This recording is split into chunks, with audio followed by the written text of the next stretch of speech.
ఇక్కడ మనం గమనించాలి, గాలి అనేది బైబిల్లో గాలి యొక్క పోలికలు కొన్ని ఉన్నాయి. మొట్టమొదటిగా గాలి దేవునికి పోలిక అని బైబిల్ చెప్తుంది. ఎలాగునా అని అంటే గాలికి కొన్ని లక్షణాలు ఉన్నాయి. ఒకటి, కనబడదు. గాలి కనబడదు, ఉందని మనకు అర్థమైపోతుంది. చల్లగా గాలి వచ్చిందనుకో, మన ఒంటికి తగిలినప్పుడు గాలి మనకు తగిలిందన్న సంగతి తెలుస్తుంది, కానీ కనబడదు. దేవుడు కూడా అదృశ్యుడు, కంటికి కనబడడు. కానీ ఆయన ఉన్నాడని, మన ప్రార్థనలు వింటున్నాడని, మన ప్రార్థనలకు కొన్ని ప్రతిఫలం మనం పొందుకొని అనుభవించాం. ఆయన ఉన్నాడని మన హృదయానికి తోస్తుంది, మన ఆలోచనలకు తట్టుతుంది, మన జ్ఞానానికి అర్థమవుతుంది ఆయన ఉన్నాడని. కానీ కనబడటం లేదు. గాలి కూడా అంతే, గాలి కనబడదు, కానీ ఉన్నదని మనకు తెలుసు. దేవుడు కనబడుడు, ఉన్నాడని మనకు తెలుసు.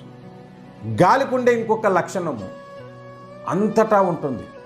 ఎక్కడికి వెళ్ళిన గాలి ఉంటుంది.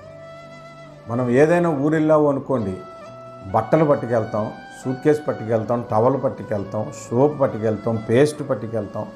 మనకు అవసరమైనవి మెడిసిన్ ఉంటే మెడిసిన్ కూడా పట్టుకొని వెళ్తాం. ఎందుకంటే మనం వెళ్ళే ప్రాంతంలో పేస్ట్ దొరుకుతుందో లేదో తెలియదు, బట్టలు మన సైజు బట్టలు ఉంటాయో తెలియదు, మనకు అవసరాలకి అక్కడికక్కడ మనం కొనుక్కోగలుగుతామో లేదో తెలియదు, కాబట్టి పట్టుకెళ్తాం. అవసరమైతే జర్నీలో మనకి భోజనం దొరకదంటే మనం వెళ్ళేంత వరకు అవసరమైన భోజనాన్ని కూడా మనం ముందుగానే వండుకొని అవసరమైన స్నాక్స్ కూడా పట్టుకెళ్తాం. కానీ గాలిని పట్టుకొని వెళ్తామా? పట్టుకెళ్ళాం. ఎక్కడికి వెళ్ళినా గాలి ఉంటుంది. దేవుడు సర్వాంతర్యామి, అంతటా ఉన్నవాడు ప్రభువు అనటానికి గాలి రెండవ సూచనగా మనకు కనబడుతుంది. మూడవది, దేవుడు గాలితో పోల్చబడటానికి ఇంకొక కారణం ఏంటో తెలుసా? గాలి పీల్చుకొనే మనం బ్రతుకుతూ ఉన్నాం, కంటికి కనబడకపోయినా. మనుషులందరూ బ్రతుకుతూ ఉన్నారంటే బికాస్ ఆఫ్ గాడ్.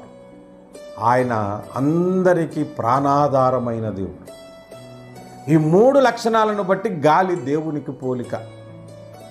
రెండవది, గాలి పరిశుద్ధాత్మకు పోలిక అని మనకు అపోస్తుల కార్యాలు 2వ అధ్యాయం 2వ వచనములో పెద్ద గాలి వంటి ధ్వని ఒకటి కనబడిందంట. తర్వాత పరిశుద్ధాత్మ దేవుడు దిగి వచ్చాడు. అంతేకాదు, యేసుక్రీస్తు ప్రభువు కూడా శిష్యుల మీద ఉఫ్ అని ఊది పరిశుద్ధాత్మను పొందుడి అని అన్నాడు. గాలితో పరిశుద్ధాత్ముడు పోల్చబడ్డాడు.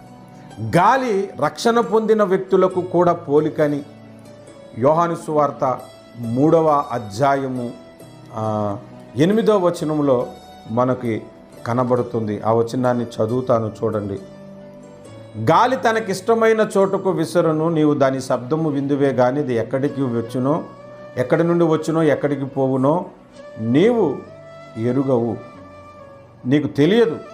ఆత్మమూలంగా జన్మించిన ప్రతివాడును అలాగనే ఉన్నాడు అంట అని గాలితో రక్షణ పొందిన వాని గురించి మాట్లాడుతున్నాడు. అందుకే గాలి రక్షణ పొందిన వారికి కూడా పోలిక.